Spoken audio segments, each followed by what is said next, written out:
When I was in 7th grade was the first time I was actually introduced to a gang.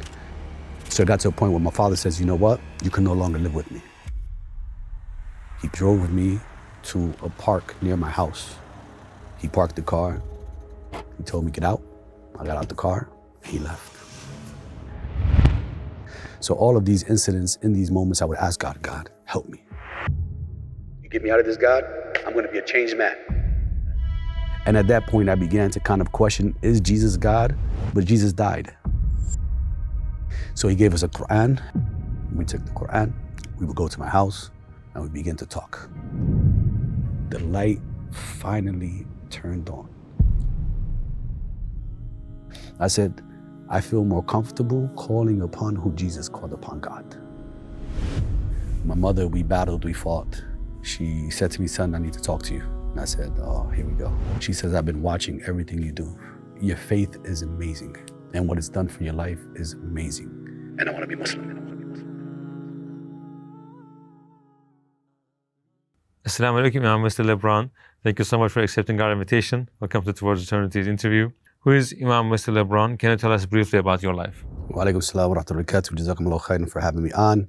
Well, alhamdulillah, I am your brother Imam Wesley Lebron of Puerto Rican descent, come from the island of Puerto Rico. I was born, raised in the city called Passaic in the state of New Jersey. I come from a background of a Christian family. I was raised, for the most part, believing that Jesus was God, the Son of God.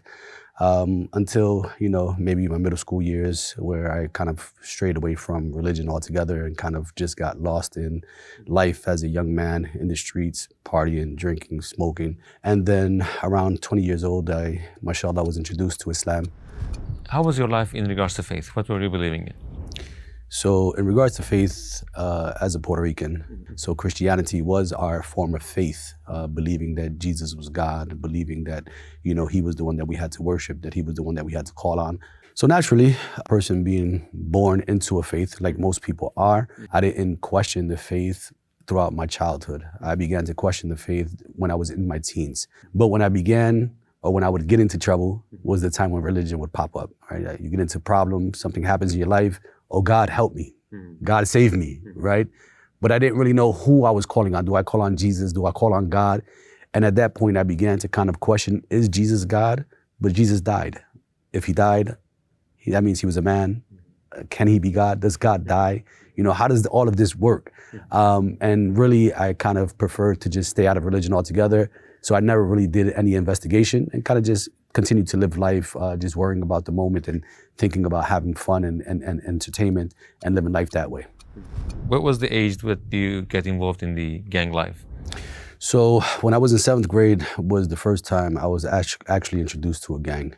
Some of my older cousins, I was always around the older guys. I was the youngest cousin in the family.